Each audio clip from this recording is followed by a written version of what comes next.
Hello guys, today we will study class 9th NCERT Contemporary India chapter 4 climate. So under the climate we have completed till the onset monsoon and withdrawal of monsoon. Now we will come to the topic the season. Okay, so basically what do you understand by term season and how it is different from the climate. Okay so in while we were discussing the first paragraph, तो वहाँ पे हमने पढ़ा था कि season और climate में क्या डिफरेंस होता है. तो सेम चीज़ हम इसको सीजन्स के बारे में यहाँ पे पढ़ेंगे. The monsoon type of climate is a characterized by the distant seasonal pattern. Okay, बोल रहा है कि जब मानसून टाइप ऑफ का क्लाइमेट होता है तो वो सीजनल पैटर्न मतलब सीजनल पैटर्न से थोड़ा अलग होता है. जो हमेशा सीजन्स के अकॉर्डिंग पैटर्न चलता है उससे थोड़ा मानसून क्लाइमेट क्या होता है, अलग होता है. The weather condition greatly change from one season to other. This changes are particularly noticeable in the interior parts of the country. What it saying कि जो वेदर कंडीशन होती है वो हमेशा एक सीज़न से दूसरे सीज़न में चेंज होती है. ठीक है, और ये जो चेंजेस होते हैं ये पर्टिकुलरली कहाँ दिखते हैं, इंटीरियर पार्ट्स ऑफ कंट्री में.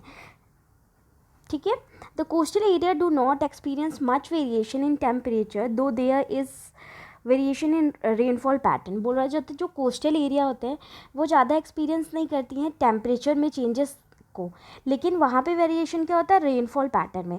क्यों? क्योंकि आप देखेंगे कि जो कोस्टल एरिया होता है ना वहाँ का हमेशा क्लाइमेट और टेम्परेचर क्या होता है, मॉडरेट होता है. जैसे कि अगर आप आंध्र प्रदेश, केरल ये सब एरिया में जाएंगे वहाँ का टेम्परेचर जो होता है most of the time either वो समर हो या फिर विंटर हो, रेनी सीजन हो, मोस्ट ऑफ द टाइम एक एवरेज टेम्परेचर, मॉडरेट टेम्परेचर को मेंटेन करते हैं. लेकिन वहाँ पे रेनफॉल पैटर्न कभी बहुत ही डिफरेंस होता है as compare to northern area. Like कि वहाँ पे विंटर में भी कई बार बहुत तेज़ बारिश हो जाती है, कई बार रेनी सीजन में भी बारिश नहीं होती है, ऐसा होता है. How many seasons are experience in your place. ठीक है, आपको बताना है कि आप जहाँ पे रहते हो वहाँ पे कितनी सीजन्स होती हैं. 4 main seasons can be identify in India. The cold winter, the cold weather season, hot weather season, advancing monsoon and retreating monsoon with some regional variation. बोला जाता है कि अगर हम इंडिया की बात करते हैं तो जनरली इंडिया में क्या होता है कि 4 प्रकार के सीज़न होते हैं. ठंडी होती है, ठीक है, गर्म होता है, और एडवांसिंग मानसून होता है, रिट्रेटिंग मानसून मतलब रेनी सीजन होता है, फिर वसंत ऋतु होता है. Now will come to the next topic, that is the cold weather season, winter.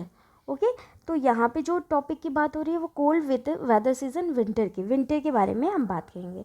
The cold weather season begin from the mid November in northern India and stays till February. बोल रहा है कि जो कोल्ड वेदर सीजन होता है वो शुरू होता है मिड नवंबर से और फिर फरवरी तक चलता है. ये तो हमने ऑलरेडी कोल्ड वेदर सीजन के बारे में स्टडी की थी. December January are the coldest months in the northern part of India. बोला जाता है कि अगर हम नॉर्थ इंडिया में रहते हैं तो वहाँ पे दिसंबर एंड जनवरी सबसे कोल्डेस्ट टाइमिंग होता है वहाँ का. The temperature decreases from south to north. ठीक है, जैसे हम साउथ से नॉर्थ जाते हैं तो टेम्परेचर डिक्रीज होता है. ये चीज़ हमने वहाँ पे भी पढ़ी थी. What are the factors important for the climate. तो वहाँ पे हमने ऑल्टीट्यूड की बात की थी. तो ऑल्टीट्यूड में हमने टेम्परेचर को भी देखा था कि टेम्परेचर जब हम साउथ से नॉर्थ की तरफ जाते हैं तो वहाँ पे जनरली क्या होता है, या फिर ऑल्टीट्यूड इंक्रीज होता है तो टेम्परेचर डिक्रीज होता है. The average temperature of Chennai on the eastern coast is between 24 degree to 25 degrees Celsius, while in northern plains it ranges between 10 degrees Celsius and 15 degrees Celsius. बोल रहा है कि जो एवरेज टेम्परेचर होता है चेन्नई का, ठीक है, ईस्टर्न कोस्ट में वो 24 डिग्री सेल्सियस से 25 डिग्री सेल्सियस तक होता है नॉर्दर्न प्लेन में. लेकिन अगर same that 24 degree to 25 degree Celsius जो टेम्परेचर होता है that is in Chennai, and in northern plain that is 10 degree Celsius to 15 degree Celsius. Days are warm and nights are cold. Okay, यहाँ पे जनरली क्या होता है कि डेज गर्मी होती है और नाइट्स कोल्ड होते हैं. Frost is a common in the north and the higher slopes of Himalaya experience snowfall. What it saying कि जो वहाँ के फ्रोस्ट होते हैं मतलब हमेशा वहाँ पे फ्रोस्ट पाया जाता है और हायर स्लोप्स ऑफ हिमालय में, और वहाँ पे स्नोफॉल भी होती है. During this season the north east trade winds prevail over the country.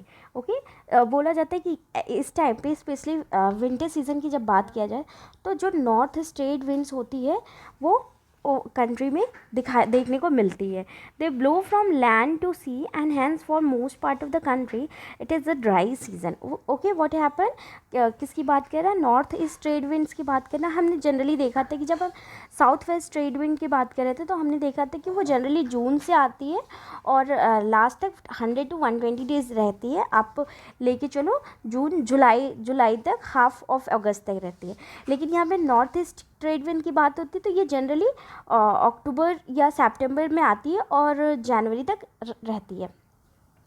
The some amount of rainfall occurs in a Tamil Nadu coast from this winds as here they blow from sea to land. Okay, what happen, question आपका ये आ सकता है, बहुत important question है यहाँ पे. ये question आपके अगर इफ़ यू आर स्टूडेंट वहाँ पे भी आ सकता है, otherwise if you are preparing for सब अदर कॉम्पिटिटिव एग्जाम वहाँ पे भी क्वेश्चन आ सकता है कि why in India generally north east trade wind से बारिश नहीं होती है as compare to south west trade wind. ठीक है, ये क्वेश्चन हमेशा आ सकता है. तो इसका आंसर ये होगा कि नॉर्थ ईस्ट ट्रेड विंड से जनरली रेनी सीज़न इसलिए नहीं होता है या बारिश नहीं होती है क्योंकि वहाँ पे क्या होती है, जो ट्रेड विंड होती है वो हमेशा लैंड टू सी फ्लो करती है. ठीक है, और हमने लैंड एंड सी का प्रेशर डिफरेंस देखा था कि वो लैंड जो होता है क्या होता है, जल्दी गर्म होता है, और सी जो होती है वो लेट पे गर्म होती है. तो वहाँ पे हाई प्रेशर डेवलप होता है. तो जनरली जब wind high pressure to low pressure flow होती है तभी वो मॉइस्चर कंटेंट करती है और प्रेसिपिटेशन में टर्न होती है, तब रेन का फॉर्मेशन होता है. लेकिन नॉर्थ ईस्ट ट्रेड विंड में ऐसा नहीं होता है. That is a very big reason.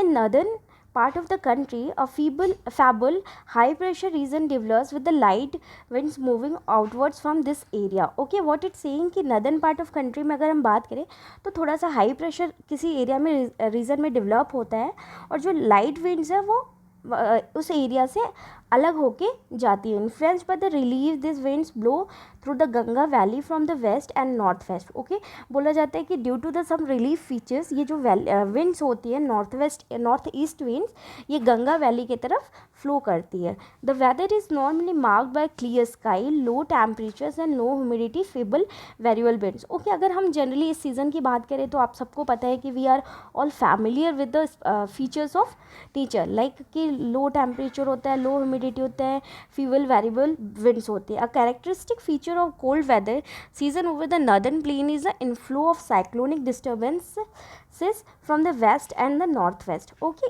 एक जो बोला जाता है कि कोल्ड वेदर सीजन में जो नॉर्दर्न प्लेन में ये जो विंड है नॉर्थ ईस्ट विंड एक इसका बहुत ज़्यादा इम्पॉर्टेंट रोल ये है कि ये वहाँ पे क्या साइक्लोनिक डिस्टर्बेंसेस क्रिएट करती है generally west to north west area में.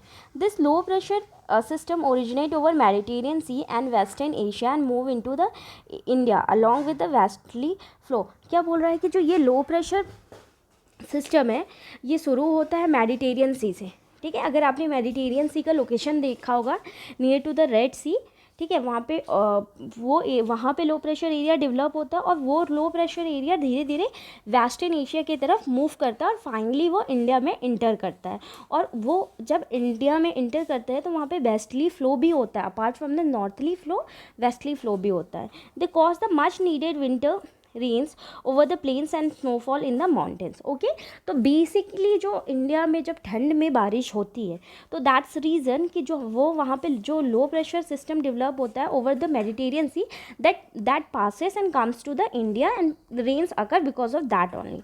Although the total amount of winter rainfall locally known as Mahavat is small, that are the immense importance for the cultivation of rabi crops. ठीक है, बोल रहा है कि although जो winter होता है वो बहुत कम होता है, उसका लोकल नेम जो दिया गया है महावात बोला गया है, इसका मतलब होता है कि स्मॉल. ठीक है, लेकिन ये राबी क्रॉप्स के लिए बहुत ज़्यादा इंपॉर्टेंट करती है क्योंकि जनरली अगर देखा जाए तो विंटर में हम जैसे कि हम वीट की cultivation most part of India में होती है, लेकिन हम वीट को भी जो आर्टिफिशियल इरीगेशन प्रोवाइड करते हैं, that artificial irrigation are not beneficial to that much as compare to the natural winter.